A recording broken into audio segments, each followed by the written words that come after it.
3, 4. 1, 2, 3, 4. 1, 2, 3, 4. Hey guys, I'm feeling fairly Halloweeny, so I thought I would tab the Munsters for you on the ukulele.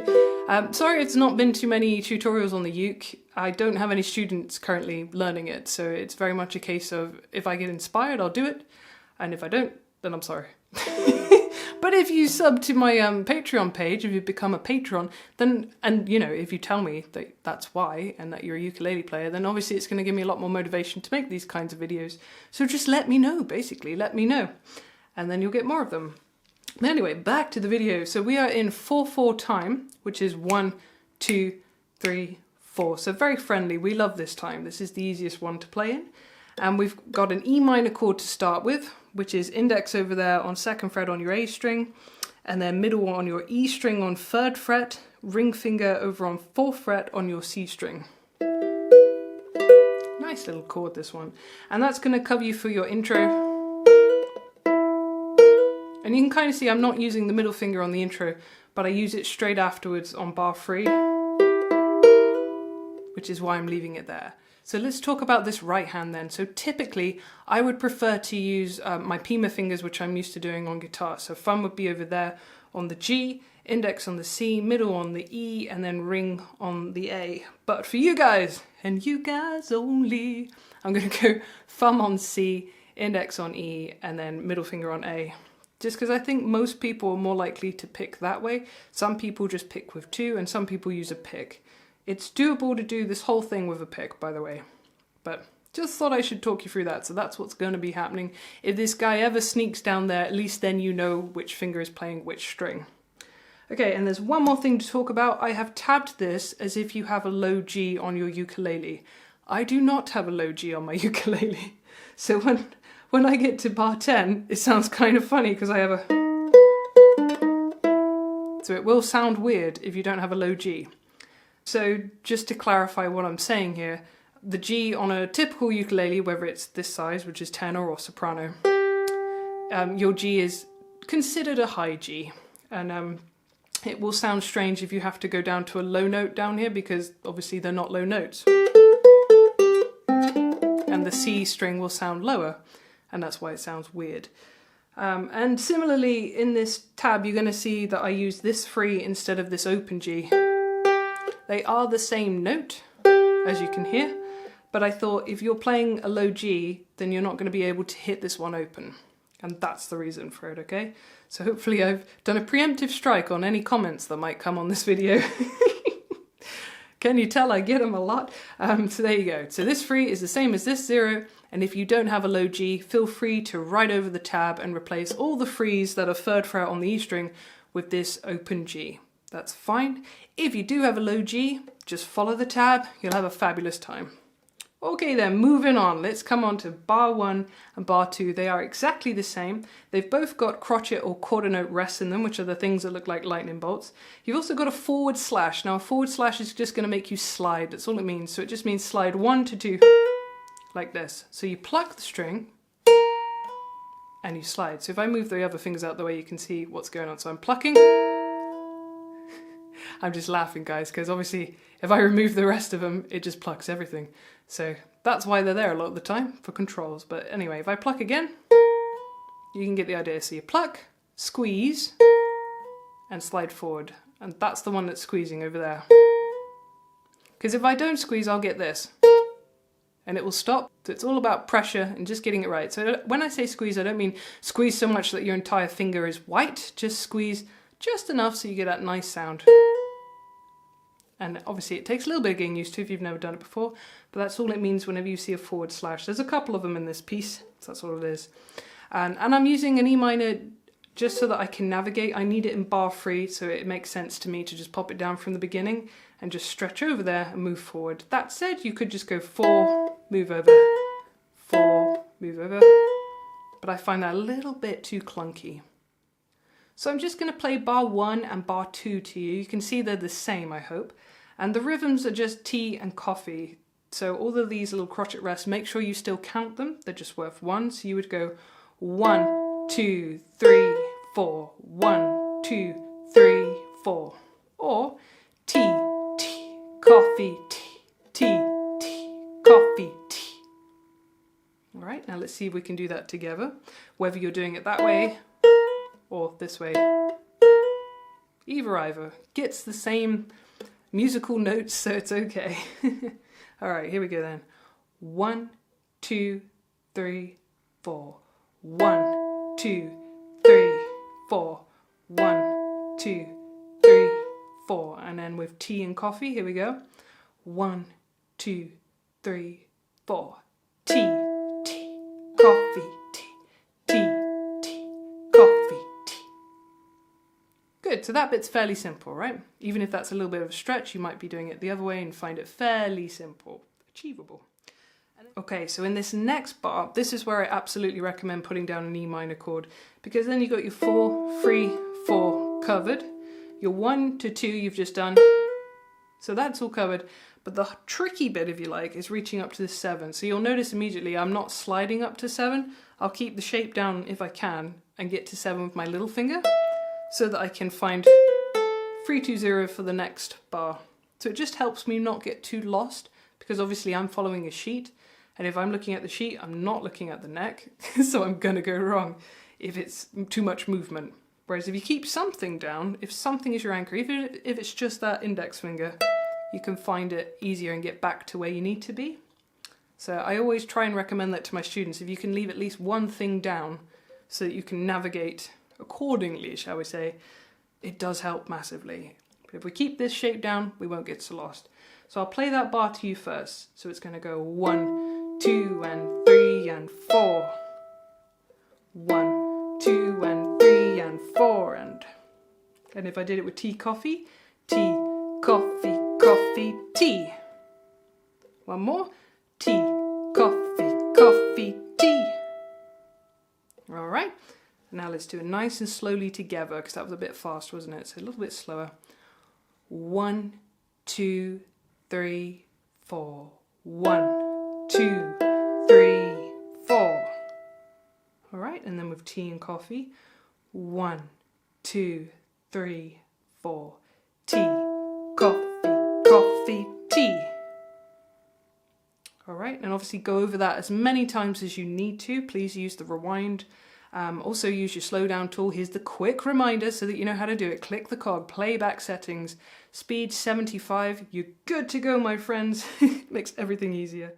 Okay, so what we're going to take from bar 3 is this 2. So we've just done our 7. We're leaving that 2 down. We're going to move the middle finger over to 3 on our A string. And we're going to have a nice pull-off sequence. We're going to go 3, 2, 0. So I'm plucking with my middle finger over here, 3, 2, 0. And I'm just pulling off with the left hand. All right, and one more time. Like so. So the rhythm of that bar 4, is going to be coffee, tea, tea, coffee. Or 1 and 2, 3, 4 and. One more time. 1 and 2, 3, 4 and. So let's see if you can play that with me. 1, 2, 3, 4. 1 and 2, 3, 4 and. And again. 1, 2, 3, 4. Coffee, tea, tea, coffee. All right, and I'm going to move you straight on because this is a bit of a sequence and it will sound so good if you get it all together.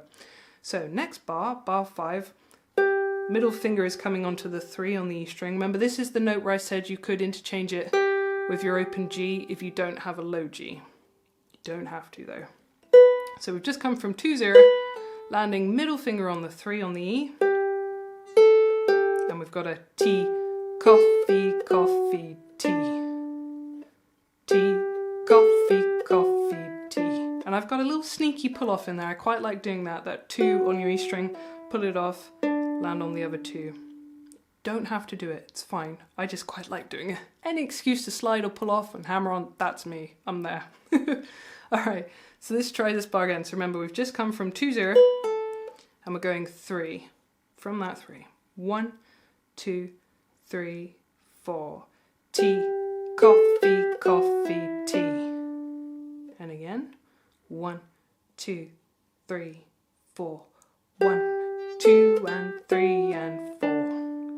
And I'm just going to move you on, like I said, because it's a sequence and I want you to be able to play the whole thing. So from there, I would probably break my rule of put down the E minor. I'd probably slide it. I'd go, so I've hit my 2, and I probably slide up and have a little bit of a wiggle because it'll be quite quiet. But I quite like that sound. That said, if you don't want to slide, because obviously from there, you've got to get back like that, and you might find that a little bit of a tricky movement. So in which case, if you don't want to slide, that's fine. So you've just landed on your 2, get down your E minor chord again, and then you're back to the beginning in sense of your hand. It's kind of reset. It's like, oh, I know where I'm going. Okay, so those are your options. 2 sliding to 4, or 2 and then put your ring finger down, go into E minor mode. Okay, so as promised, let's do the whole sequence. We've done the intro already. You're good with the intro. Let's go from bar 3 into 4, into 5, into 6, into 7. I know what you're thinking already, like, that's a lot of bars, Rose.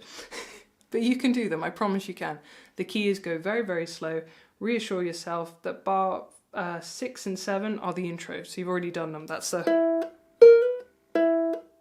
So you've already got that. You're good, you're good. So there's no real new information here, it's just the tricky part is putting it together, right? So be kind to yourself, we're going to do it a couple times. So we're coming in on bar 3, here we go. 1, 2 and 3 and 4 and 1 and 2 and 3 and 4 and 1 and 2 and 3 and 4 and 1, 2 and 3 and 4 and 1, 2 and 3 and 4 and 1 and 2 and 3 and 4 and... Okay, and then let's try it with tea and coffee as well. Here we go. Just the same speed, nothing too fast.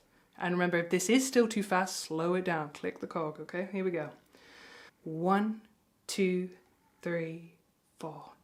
Tea, coffee, coffee, tea, coffee, tea, tea, coffee, tea, coffee, coffee, tea, tea, tea, coffee, tea, tea, tea, coffee, tea. Good, all right. So you've now done the first 2 lines. Let's come on to the next line. So you can see already it's repeating, right? So line 3 is the same as, well, the opening is the same as bar 3.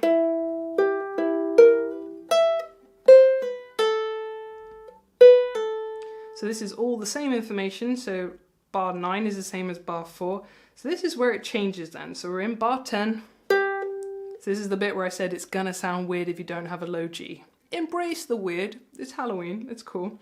So we're gonna play the 3 with our middle finger. Come over to the 4.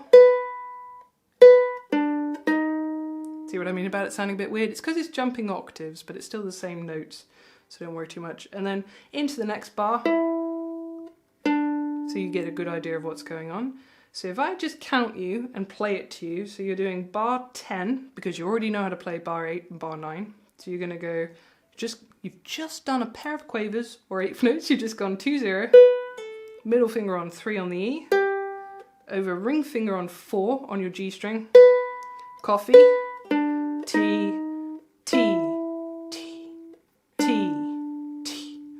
Or, if I'm actually counting it, which is what I was meant to do, we'd go 1, 2, 3, 4, 1, 2, 3, and 4, and 1, 2, 3, 4. Alright? So I think we can definitely play this line together. So long as we go slow, we'll be absolutely fine. So from bar 8 into 9, into 10, into 11. Here we go. 1, 2, 3, 4. 1, 2, and 3, and 4. 1, and 2, and 3, and 4, and 1, 2, 3, and 4. 1, 2, 3, 4.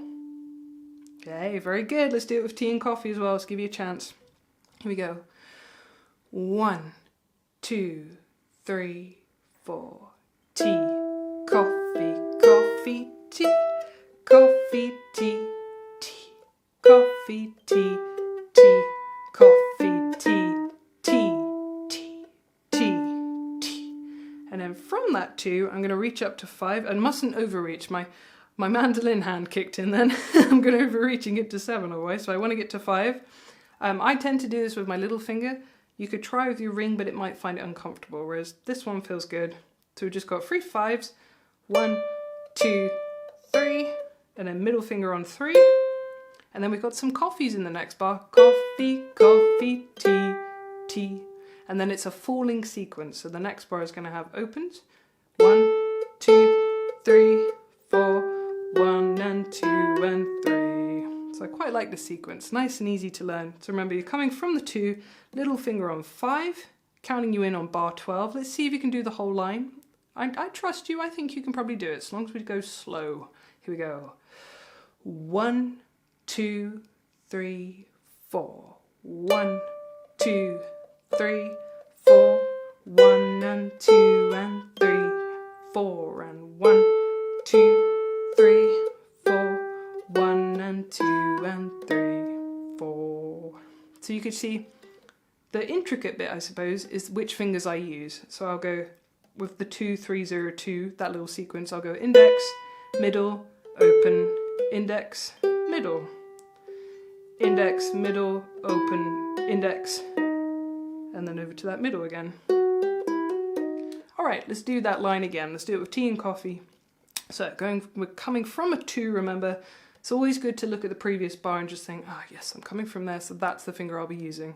So bar 12, let's do these 4 bars. Here we go. 1, 2, 3, 4. Tea, tea, tea, tea. Coffee, coffee, tea, tea, tea, tea, tea, tea. Coffee, coffee, tea, tea. And there's just one more thing to talk about that I've forgotten. Hammering on, pulling off. I think I'm mostly hammering on here, aren't I, really, guys? So plucking that string, and you hammer it down as if this finger is a hammer. And then I could pull off that 0 and then hammer the 2 down if I want to. So in which case that finger is plucking the string, so it's not the right hand at all. And then you're hammering down onto 2. And you could hammer straight down onto 3. All depends on the strength of your fingers and how much you're used to doing this.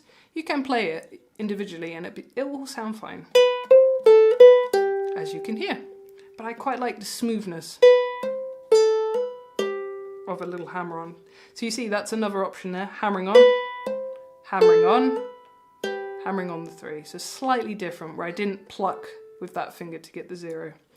Whatever way you do it, it's going to sound nice, so don't worry too much. And then last line, you can see it's a return to that top theme. It is indeed. So last line, you know how to play. So let's do it together, guys. 1, 2, 3, 4.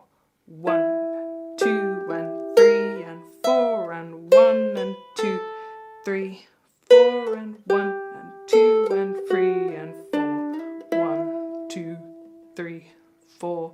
Option to wiggle at the end. I like a little wiggle. Get a bit of vibrato on it. So the main thing to make this work is my thumb isn't moving, it's solid behind, and it's all in the fingertip. So it's the fingertip moving. It's not really my wrist. My wrist, I can see the tendon moving in my wrist, but my wrist isn't doing much. Okay, let's give it a go all the way through. And as you can probably tell from the edit, I've done this a couple times now, but I keep going too fast for you, and I don't want to do that, because you can always speed me up, right? You can take the cog, speed me up, but I want to make sure it's slow enough to begin with that it's actually achievable. So here we go. 1, 2, 3, 4. 1, 2, 3, 4. 1, 2, 3, 4. 1, 2, 3, 4. 1, 2, 3, 4. 1, 2, 3, 4. 1, 2, 3, 4. 1, 2, 3, 4. 1, 2, 3, 4. 1, 2, 3, 4. 1, 2, 3, and 4. 1, 2, 3, 4. 1, 2, 3, 4. 1, 2, and 3, 4. 1, 2, 3, 4. 1 and 2 and 3, 4. 1, 2, 3, 4. 1, 2, 3, 4. 1, 2, 3, 4. 1, 3, 4. So there you go, guys. I really hope you've enjoyed this one. I love the Munsters, and I was thinking of a tutorial I could do on ukulele for Halloween, and it just wouldn't go away, you know? It was in my head. I was like, I need to do that. I looked online, couldn't find the tab anywhere. I was like, I definitely need to do that. So here it is. Now you have it. It exists. Obviously, if you appreciate this video and you want to get the tab, then just head on over to my Patreon page, sign up, and I pop them on there as PDFs, all right? And of course, signing up has its benefits. You get all of the other tabs that I've done, you get all the videos I've done a lot of them over there, and you can tell me what you want to see as well, and I will listen to you. So I listen to Jack, I listen to Tate, I listen to Ron, and I think of you guys once a month. So thank you so much to my patrons. They are awesome people, and I really, really appreciate them. And thank you so much, my subscribers. I also really appreciate you. Thank you so much for watching. I will see you again in the next one. Happy Halloween! Didn't think I'd be that creepy, did you?